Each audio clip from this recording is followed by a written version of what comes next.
Bienvenue sur Horizon News. Vous informez vite, bien et sans détour.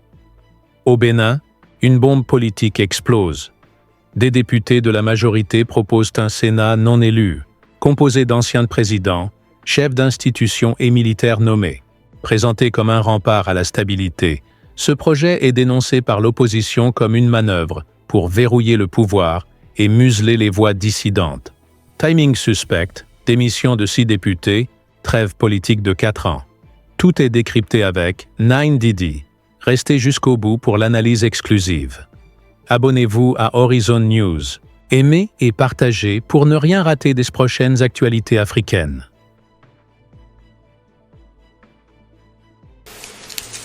Pour regarder New York Info, merci de nous rejoindre pour le plateau. De l'invité au Bénin, une proposition de révision constitutionnelle suscite la controverse.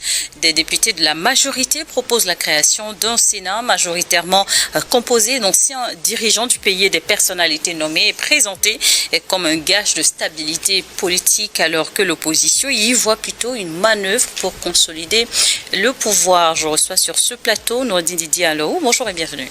Bonjour Charlotte Guézéré et merci pour votre invitation. Et merci de nous rejoindre. D'abord, pouvez-vous nous expliquer en quoi consiste concrètement la proposition de révision constitutionnelle portée par des députés de la majorité au Bénin?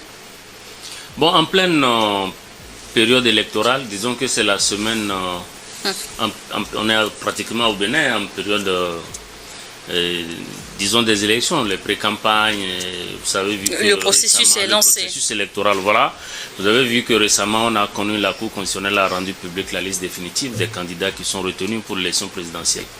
C'est donc dans ce contexte que la majorité présidentielle à l'Assemblée a déposé donc à l'Assemblée nationale un projet, une proposition de révision de la Constitution. On se demande bien pourquoi. Mais les défenseurs de la proposition parlent de la nécessité de satisfaire à une exigence issue de la conférence nationale. C'est-à-dire que maintenant, ils suggèrent qu'il y ait plutôt 2 chambres à l'Assemblée nationale, la chambre haute et la chambre basse. Sauf qu'ici, la deuxième chambre, elle n'est pas élue. Elle est nommée. Et vous avez bien fait de le rappeler dans votre introduction. Donc, le Sénat au Bénin va être constitué de personnalités non élues, notamment d'anciens présidents de la République, anciens présidents des institutions de la République, et aussi anciens chefs d'état-major de l'armée. Donc, et puis il y aura aussi des nominations. Le président de la République pourra nommer des membres, ainsi que le président de l'Assemblée nationale également. Bon, voilà. Maintenant, la question, c'est quel rôle concrètement ce Sénat béninois va-t-il jouer? Bon, il y a plusieurs... Faudrait-il rappeler que c'est la création du Sénat au Bénin, c'est une première dans le pays? Oui, absolument, c'est une première. Avant, donc, en tout cas, jusqu'à aujourd'hui, il n'y a pas de Sénat au Bénin, depuis la conférence des forces vives de la nation, qui a marqué l'entrée donc du Bénin dans l'ère du renouveau démocratique. Il n'y avait pas de Sénat, donc c'est une grande première au Bénin. Maintenant, comme je vous le disais tantôt, il y a plusieurs rôles ou missions qui sont dévolus donc à ce Sénat et qui ne sont pas des moindres. Entre autres, le Sénat peut préalablement examiner donc un projet de loi. Le Sénat peut demander également une seconde relecture. Le Sénat peut carrément même rejeter une loi. Donc, les défenseurs parlent de la nécessité donc de pouvoir garantir la stabilité et la cohésion et tout en sauvegardant donc les acquis de développement de la nation. Et en quoi est-ce que cet argument vous paraît à vous crédible ou discutable? Bon, d'abord, c'est diversement apprécié. Il faut dire que déjà, il faut observer un contexte. Le président sortant a déjà dit à plusieurs reprises qu'il ne participerait plus à la prochaine élection, tout en respectant. Donc, c'est une exigence de la Constitution. Ensuite, on connaît désormais les candidats. Donc, on ne peut pas alors dire dans ces conditions que le président Talon voudrait s'éterniser au pouvoir en étant derrière donc ce genre de modification de la Constitution. Tout de même, pour les opposants, ce projet reste opportuniste. simplement parce que pour eux, rien ne presse, rien n'exige que ça soit fait, le timing dérange un peu. Bon, parce que là, ce qui aurait importé en ce moment, c'est que l'opposition, par exemple, puisse concourir aux élections présidentielles, ce qui n'est absolument pas le cas. Pourquoi donc sortir ce projet de révision de la Constitution en ce moment?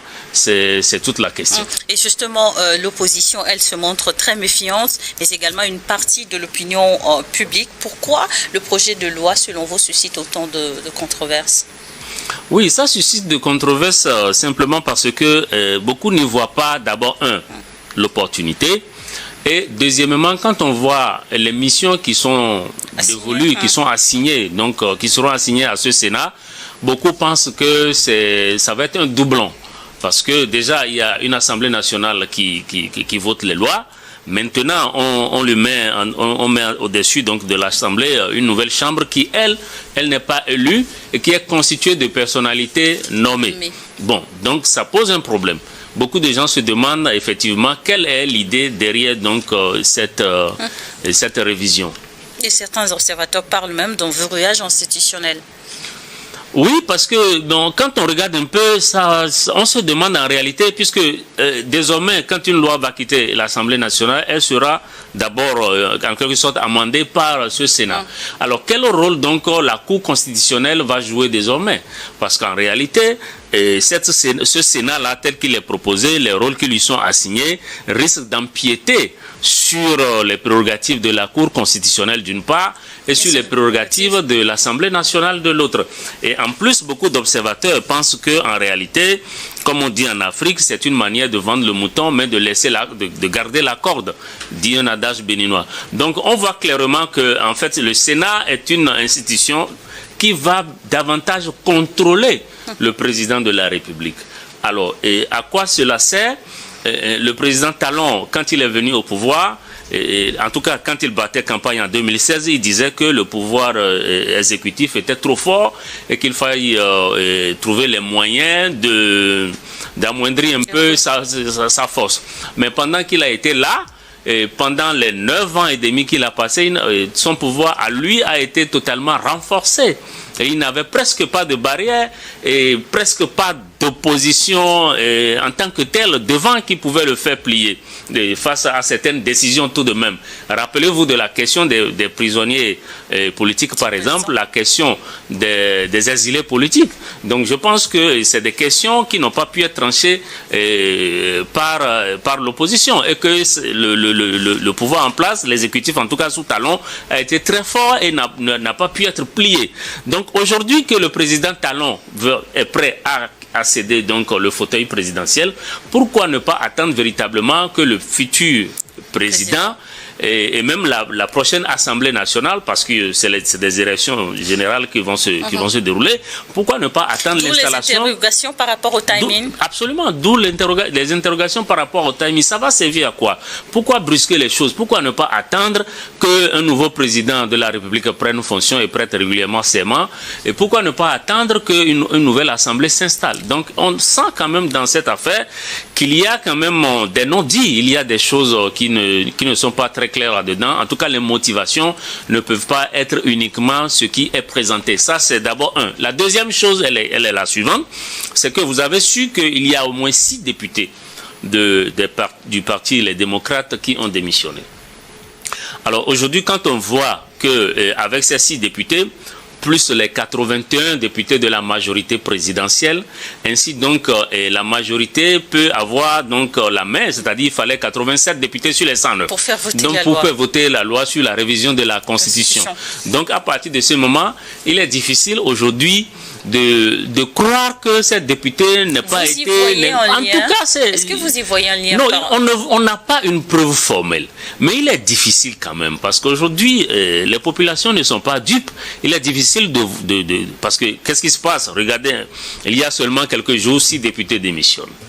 Et dans le même temps, on dépose un projet de révision de la Constitution. Ce qu'on ne pouvait pas faire avant, ce que ne pouvait pas faire la majorité, faute donc de députés suffisants. Mais aujourd'hui, sur quel député est-ce que la majorité compte pour atteindre le nombre des 87? Naturellement que ce seront les 6 députés qui sont partis donc du Parti des démocrates. Donc aujourd'hui, il est difficile de penser tout de même que que l'opposition n'ait pas été écartée, qu'il n'y a pas eu des manipulations ou de la corruption, et qui est œuvré pour que aujourd'hui le pouvoir en soit capable donc d'atteindre le nombre de députés nécessaires pour aller à cette fin. Création au Bénin d'un Sénat avec un pouvoir renforcé sur le plan constitutionnel. Est-ce qu'une telle réforme semble pour vous conforme à la Constitution ou à l'esprit de la Constitution béninoise actuelle?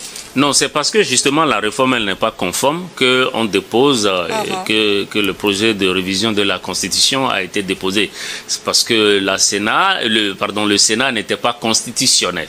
Donc pour le constitutionnaliser, il faut l'introduire donc dans la loi fondamentale. Je crois que c'est l'objectif fondamentalement de cette loi. Mais il faut dire quand même que l'opposition est en train de tirer sur la sonnette d'alarme, parce qu'aujourd'hui, ce que propose très clairement le projet, la modification que suggèrent donc les intéressés, il y a un article qui fait polémique, c'est essentiellement, je crois, si je ne me trompe pas, ça doit être l'article 5, qui suggère effectivement qu'il y ait une trêve après les élections présidentielles.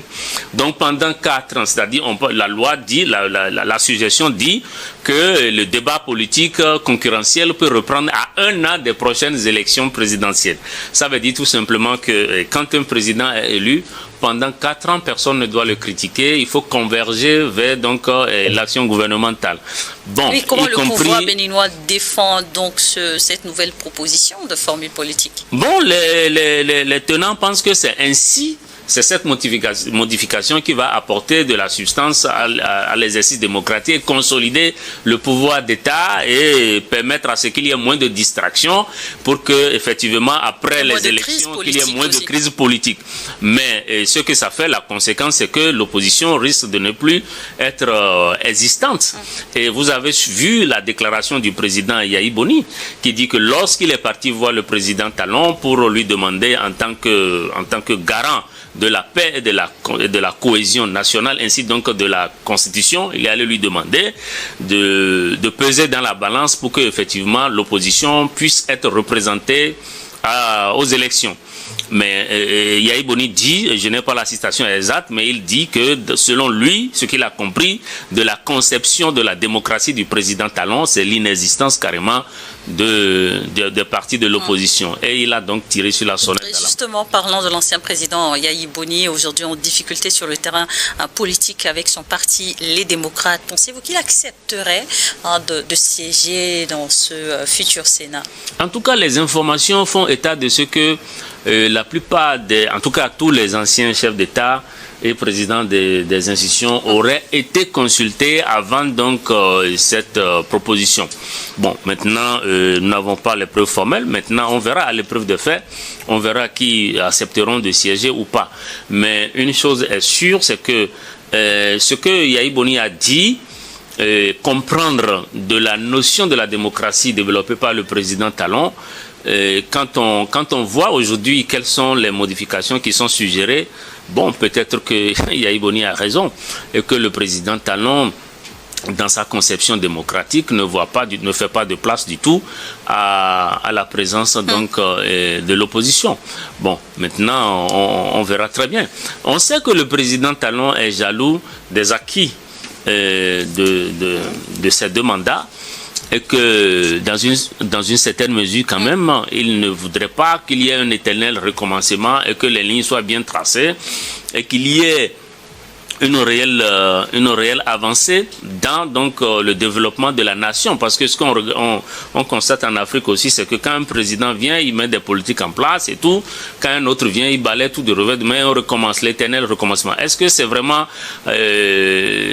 ce que le président Talon a l'intention d'éviter pour le Bénin. L'alternance n'est pas toujours contraire à la continuité. Non, pas du tout. L'alternance n'est pas toujours contraire à la continuité. Mais quand vous regardez très bien ce qui se passe au Bénin aujourd'hui, et déjà que d'abord, Romuald Wardani a été désigné par consensus, ça c'est un. Donc il n'y avait pas eu véritablement de primaire au sein donc de la majorité présidentielle. Ça c'est la première remarque. La deuxième remarque, c'est que aujourd'hui les candidats de l'opposition seront absents de l'élection. Donc c'est vraiment une double voie, c'est vraiment une autoroute pour Romuald Wardani d'accéder donc à la Marina. Mais en même temps, je ne comprends pas très bien pourquoi est-ce qu'aujourd'hui il faut encore créer ce Sénat-là pour vider en partie la substance donc du pouvoir du président qui sera élu. On a comme impression qu'il y a un groupe de personnes qui ont un intérêt particulier et qui créent les institutions, qui font les lois et qui donnent l'impression carrément pour beaucoup d'observateurs que là, carrément, au Bénin, on est en train d'aller, ou si on n'est pas déjà dedans, dans ce qu'on pourrait appeler la dictature des lois.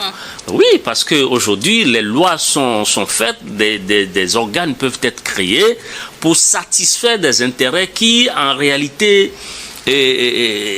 on a du mal à croire que tout ça est vraiment fait pour l'intérêt du pays, pour l'intérêt de la nation. Donc, et aujourd'hui, on a comme impression que même, je ne sais pas aujourd'hui si cette révision de la Constitution qui est suggérée va véritablement plaire au candidat de la mouvance présidentielle, Romuald Wardani lui-même. Je ne suis pas sûr que ça puisse lui plaire, parce que tout simplement, là, c'est vraiment comme si son mentor ne lui faisait pas confiance. Si jamais il est élu, il sera l'un des acteurs de la nouvelle Constitution aussi. Oui, bien sûr, il sera l'un des acteurs, mais il va travailler pas sur la base donc de l'ancienne constitution, parce que la nouvelle constitution, en tout cas la constitution qui sera modifiée là, ne ressemble pas du tout à la constitution dans laquelle, avec laquelle le président Talon lui-même a évolué. Bon, maintenant la question c'est qui va prendre la tête donc de ce Sénat là. Bon, beaucoup d'observateurs pensent également qu'il se pourrait que ce soit le président Talon lui-même. Puisqu'il deviendrait en ce moment ancien président et qu'il serait de fait membre donc de ce Sénat.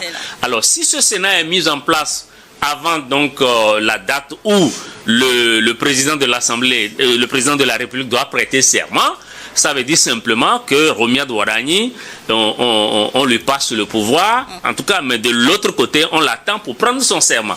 Donc il y a quelque chose de calcul politique. En tout cas, c'est plein de calculs. Et cette proposition de loi intervient dans un contexte donc tendu, marqué par le rejet de la candidature de Maître Renaud Agbojo, du parti Les Démocrates.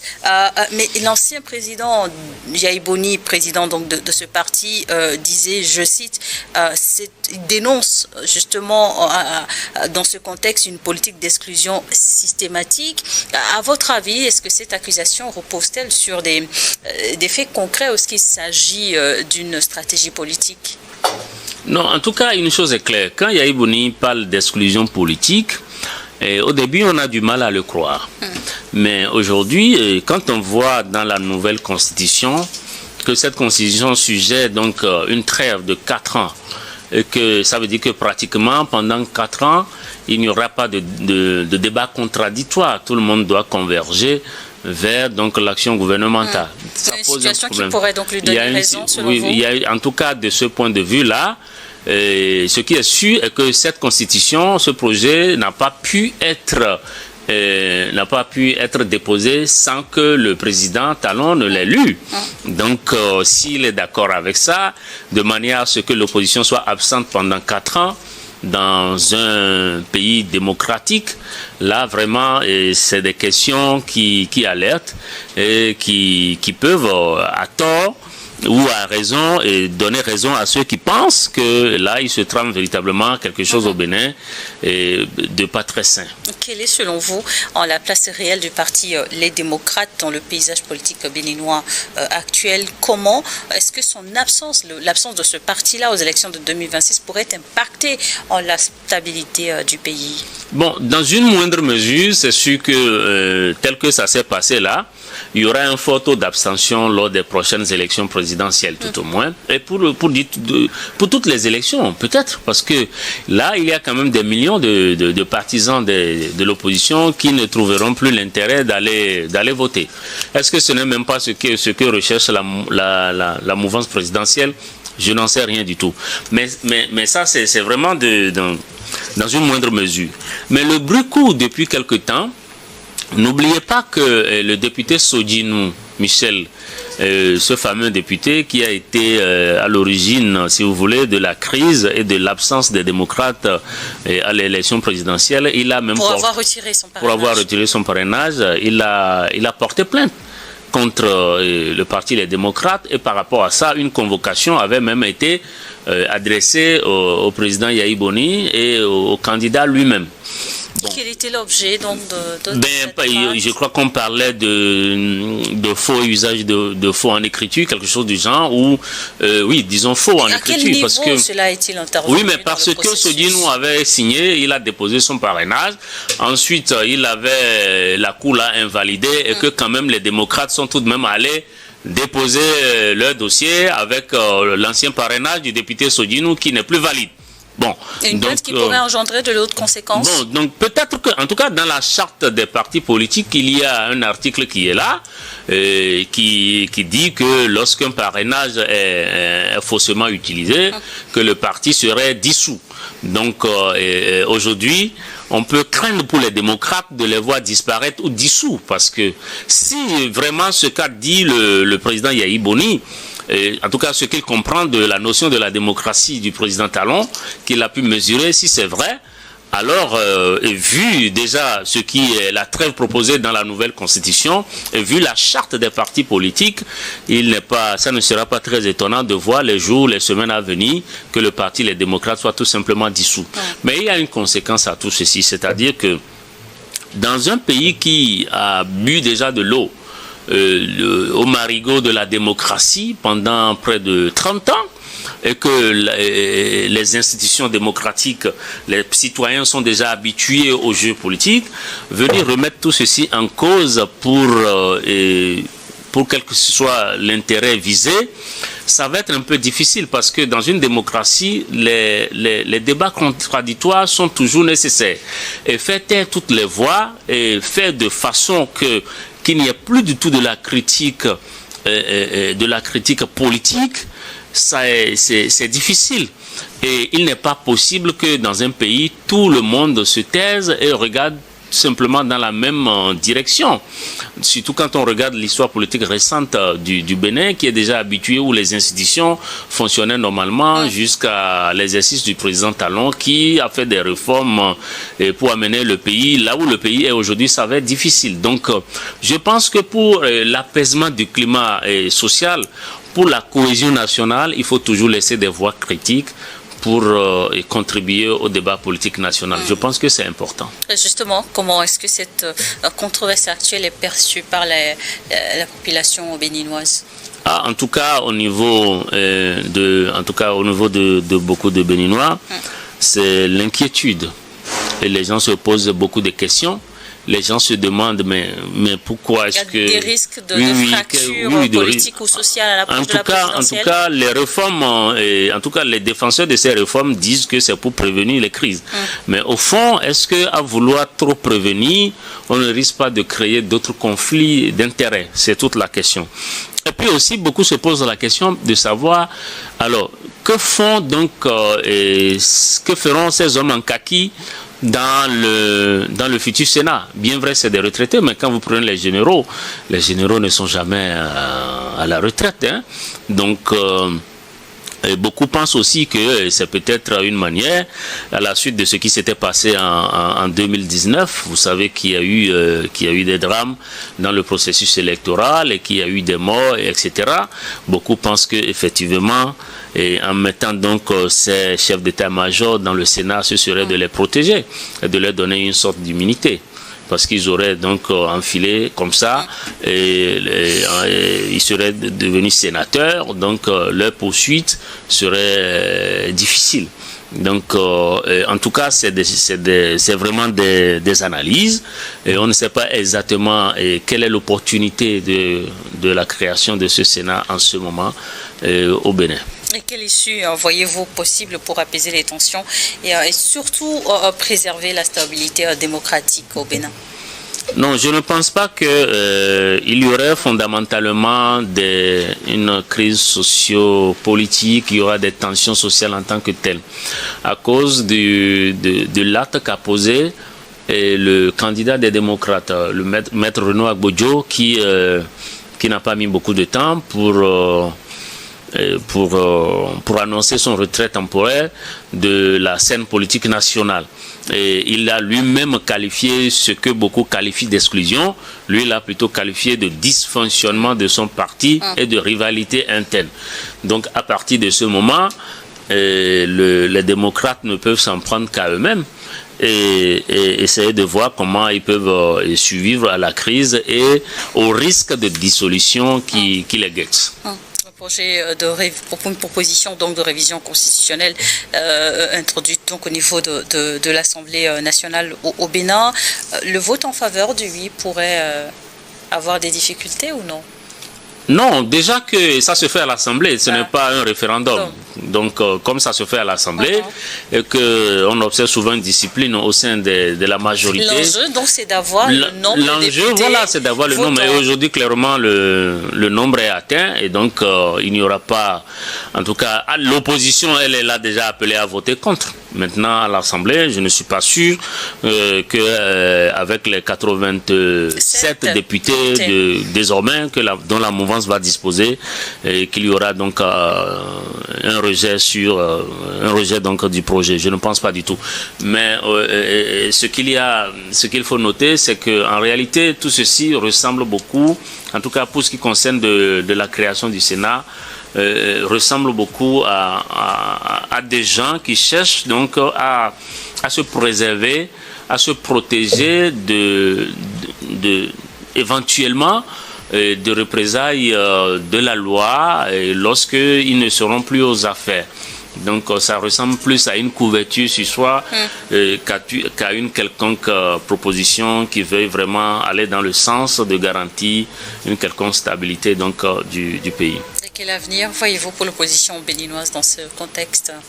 Dans ce contexte, l'opposition, c'est à elle de s'organiser.